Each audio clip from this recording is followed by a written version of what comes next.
Buenos días, mi nombre es Ingrid Viviana Martínez. A continuación les presento un resumen de todo lo visto durante el semestre en la materia Administración y Finanzas Públicas. El primer tema es la definición de lo que es finanzas públicas. Dentro de este encontramos que se basa en la teoría del bienestar, en cumplir las necesidades básicas para la población, como lo son salud, educación y vivienda, pero también tiene un cambio voluntario que permite que haya un orden a través de la propiedad privada mediante el pago de impuestos. Todo esto nos genera que los países o naciones tengan un eficiente manejo en el uso de los recursos. El siguiente tema es el presupuesto general de la nación. ¿Qué es? Es el que establece cómo el gobierno empleará el dinero de los impuestos, los fondos de los préstamos contratados y los ingresos propios de los organismos del sector público.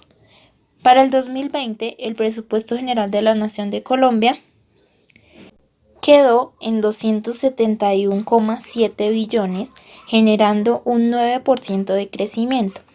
En su funcionamiento en 172 billones y la inversión será de 40 billones de pesos. Los flujos de inversión se mantienen, el sector con más recursos será el de educación con 43 billones y el recaudo tributario será de 158 billones. Nuestro siguiente tema es la Ley 617 del 2000. Sus elementos básicos se centran en tres aspectos. El primero, ingresos corrientes de libre destinación, los gastos de funcionamiento y las categorías de los departamentos y municipios. Para empezar, vamos a definir qué son ingresos corrientes. Estos son los provenientes de los ingresos tributarios y los no tributarios y las transferencias. Los ingresos corrientes de libre destinación son aquellos que no tienen destinación específica de ley o acto administrativo. ¿Qué son los gastos de funcionamiento? Son los destinados a sufragar gastos corrientes de los gobiernos subnacionales, tales como los servicios personales, la compra de bienes y servicios, los gastos generales, las mesadas pensionales y las transferencias de ley, así como los pagos a maestros y médicos financiados con recursos propios. La Ley 617 de 2000, con la fijación del límite a los gastos de funcionamiento de los municipios según su categoría, los dotó de un instrumento jurídico financiero con fines de racionalización del gasto y recuperación fiscal. Aquí podemos observar la categorización de La categoría especial se caracteriza porque su población es mayor a 2 millones de habitantes y sus ingresos corrientes son mayores a 600.000 salarios mínimos legales vigentes. La primera categoría está entre 701 habitantes y 2 millones y sus ingresos deben ser igual o mayores a 170.001 hasta 600.000 salarios mínimos legales vigentes. La segunda categoría está entre 390.001 habitantes y 700.000 y sus ingresos deben ser igual o mayores a 122.001 hasta 170.000 salarios mínimos legales vigentes. La tercera categoría está entre 100.001 habitantes y 390.000. Sus ingresos deben ser igual o mayores a 60.001 hasta 122.000 salarios mínimos legales vigentes. La cuarta categoría debe ser igual o menor a 100.000 habitantes y sus ingresos no deben ser mayores a 60.000 salarios mínimos legales vigentes. Para la categorización municipal tenemos 7 categorías. La especial debe ser igual o mayor a 500.001 habitantes y sus ingresos deben ser mayores a 400.000 salarios mínimos legales vigentes. La primera categoría debe estar entre 100.001 habitantes y 500.000 y sus ingresos mayores a 100.000 hasta 400.000 salarios mínimos legales vigentes. La segunda categoría entre 50.001 y 100.000 habitantes y sus ingresos mayores a 50.000 hasta 100.000 salarios mínimos legales vigentes. La tercera entre 30.001 y 50.000 habitantes y sus ingresos mayores a 30.000 hasta 50.000 salarios mínimos. La cuarta entre 20.001 y 30.000 habitantes, sus ingresos mayores a 25.000 hasta 30.000.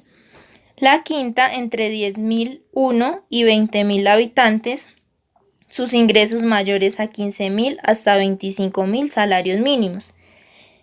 De esto se nos desprende la política de estrategia nacional, la organización del Estado, las responsabilidades funcionales, el financiamiento, los mecanismos de participación y rendición de cuentas, la capacidad institucional, el protagonismo creciente de la ciudad o región.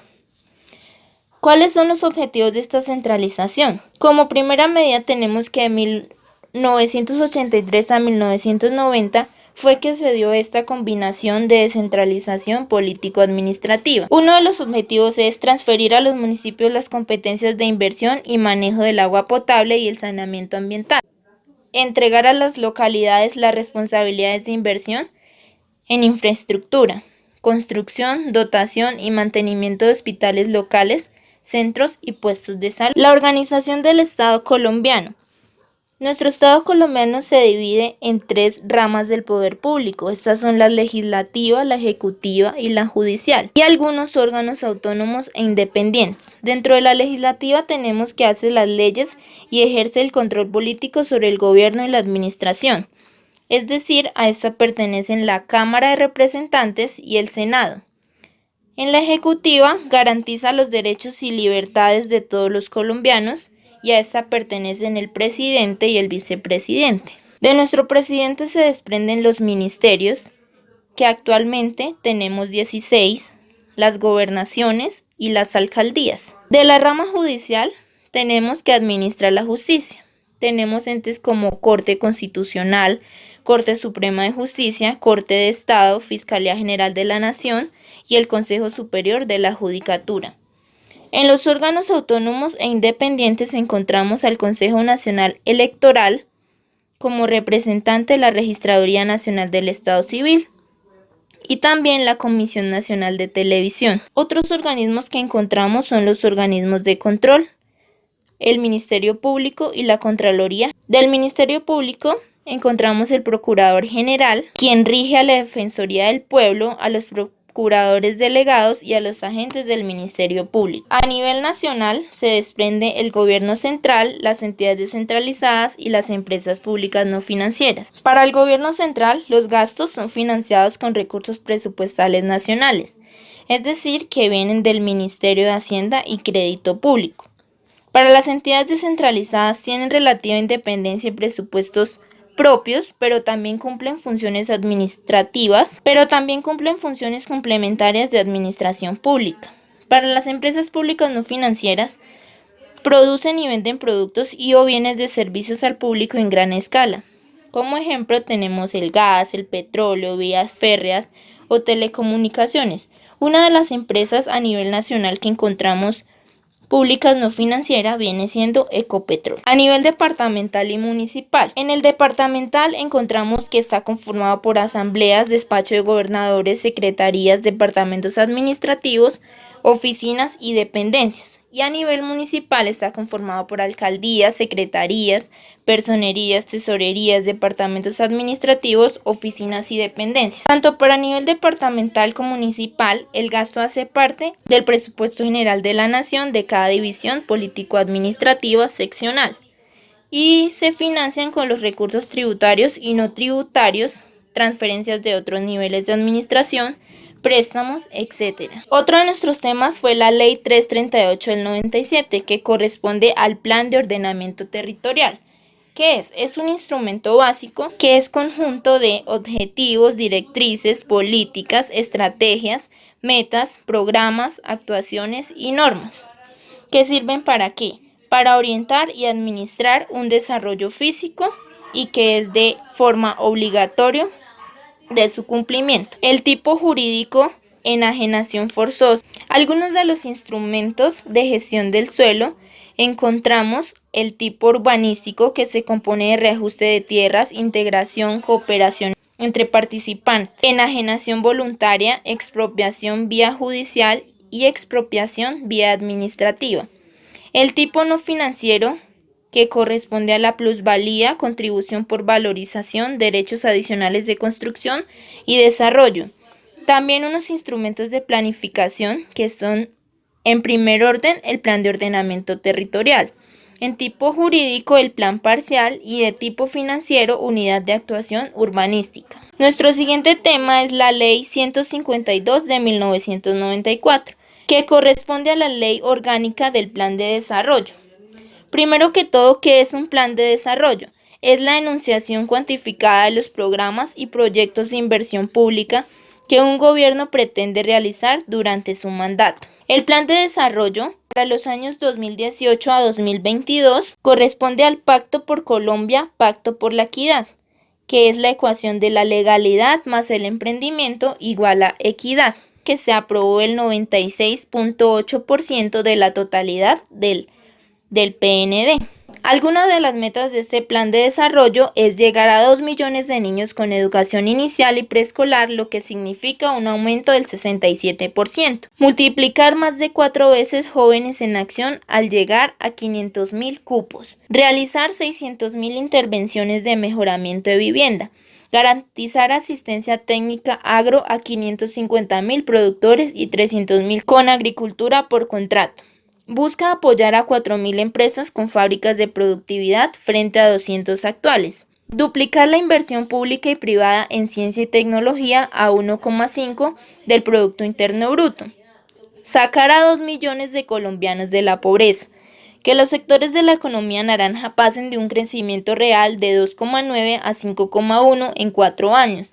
Erradicar 280.000 hectáreas de cultivos ilícitos y crear 1,6 millones de empleos y reducir la tasa de desempleo de 9,4% a 7,9%. Algunas de las bases transversales de este plan de desarrollo son sostenibilidad, ciencia, tecnología e innovación, transporte y logística, transformación digital, servicios públicos, recursos minero-energéticos, identidad y la creatividad, construcción de la paz, grupos étnicos, personas con discapacidad e igualdad de la mujer. En cuanto a la descentralización, conectando territorios como lo son regiones como el Pacífico, Caribe, San Andrés, Providencia y Santa Catalina, Centro, Santanderes, Amazonía, Eje Cafetero y Antioquia, Llanos, Orinoquía y los océanos, tanto Pacífico como Caribe. El cronograma para presentar este plan de desarrollo es el siguiente. En septiembre se convoca el Consejo Nacional de Planeación para renovación parcial y también aprobación de la estructura del PND con el presidente y Consejo de Ministros. En octubre se realiza la evaluación impacto fiscal de los programas propuestos. En noviembre se presenta el PND al COMPES. También se presenta el proyecto en noviembre 15. En el mes de enero, el concepto técnico CNP antes del 10 de enero. Y la presentación del proyecto del PND versión final al COMPES. En febrero se hace la presentación al Congreso antes del 7 de febrero.